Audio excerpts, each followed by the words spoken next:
시청자 여러분 안녕하십니까? 정오 브리핑을 시작합니다. 오늘은 6.25 한국전쟁 70주년입니다.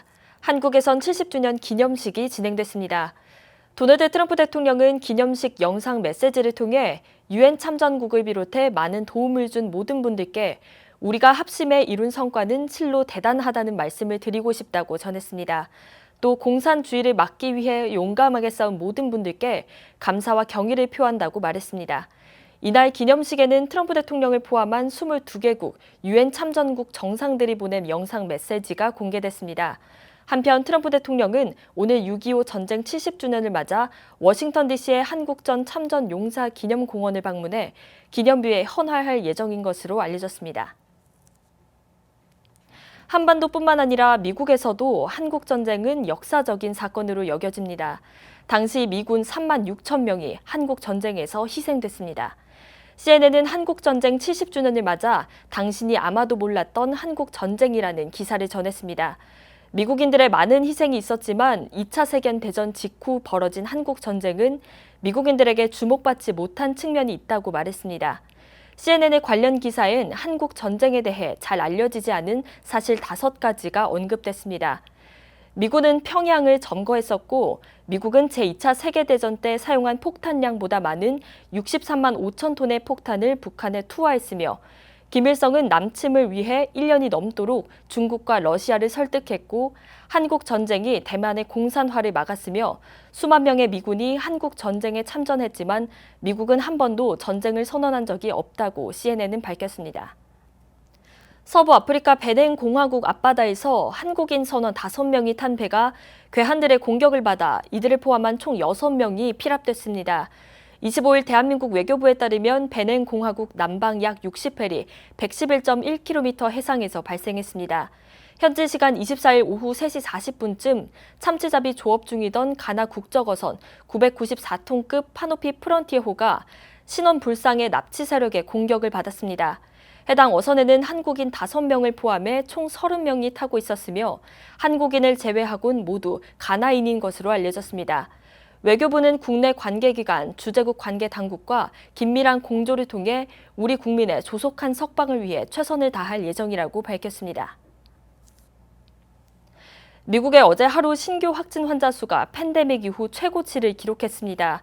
코로나19가 창궐하면서 미 전역의 자택 대피령, 비상사태 등이 내려질 때보다도 더 높은 수치입니다. 어제 하루 미국의 신규 확진 환자 수는 38,386명 늘었고 신규 사망자는 880명 증가했습니다. 최다 확진 5개 주는 텍사스, 플로리다, 캘리포니아, 애리조나, 조지아주입니다. 텍사스주는 어제 하루 동안 신규 확진 환자가 6,177명 늘었고 플로리다주 신규 확진 환자 5,511명, 캘리포니아주 확진 환자 4,966명 증가했습니다. 신규 사망자 또한 늘어났습니다. 최다 신규 사망자 발생 지역은 캘리포니아주로 신규 사망자 96명으로 집계됐고 애리조나 79명, 일리노이 63명으로 집계됐습니다. 월도미터의 25일 10시 11분 기준 미국 내 누적 확진 환자는 246만 4,041명, 누적 사망자는 12만 4,308명으로 집계됐습니다. 주 보건당국의 24일 오후 2시 50분 집계에 따르면 조지아주 내 누적 확진 환자는 6만 9,381명, 누적 사망자는 2,698명으로 집계됐습니다. 전날보다 확진 환자는 1,703명 늘었고 사망자는 10명 증가했습니다. 다음은 카운티별 집계입니다.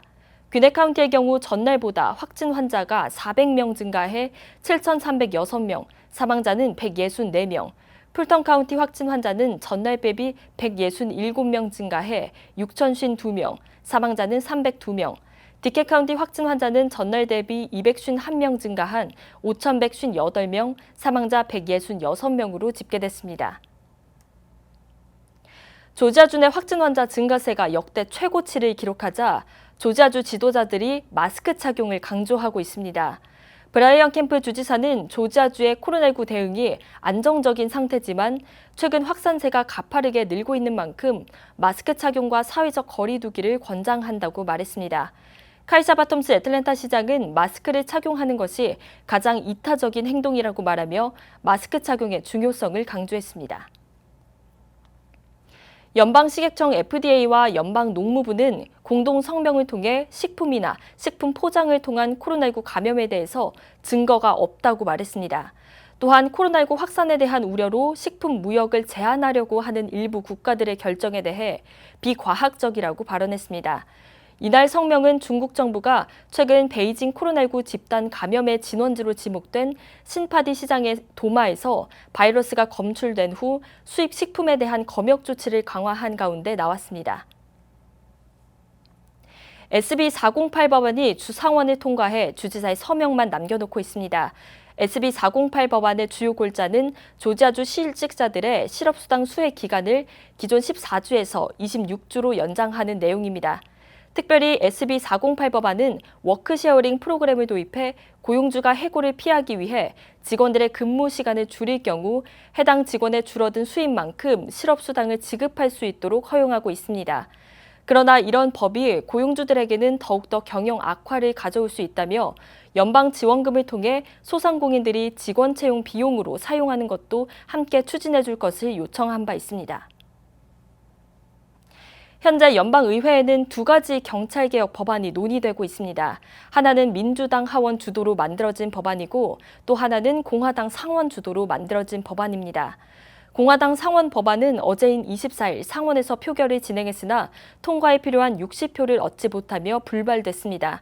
민주당 하원 법안은 오늘인 25일 표결이 진행할 것으로 보이며 통과 가능성이 높을 것으로 보입니다. 하원 법안은 목 누르기를 완전히 금지시키고 바디캠 착용을 필수화하고 린치를 연방 범죄로 취급하는 등의 내용을 포함하고 있습니다. 반면 상원 법안의 경우 일부 내용은 민주당 법안과 비슷하지만 목 누르기 철폐 등의 개혁을 실시한 기관에만 연방 예산을 지원하는 등 기관의 재량에 맡기는 부분이 많습니다. 84년 역사의 올림푸스사가 카메라 사업을 중단한다고 밝혔습니다.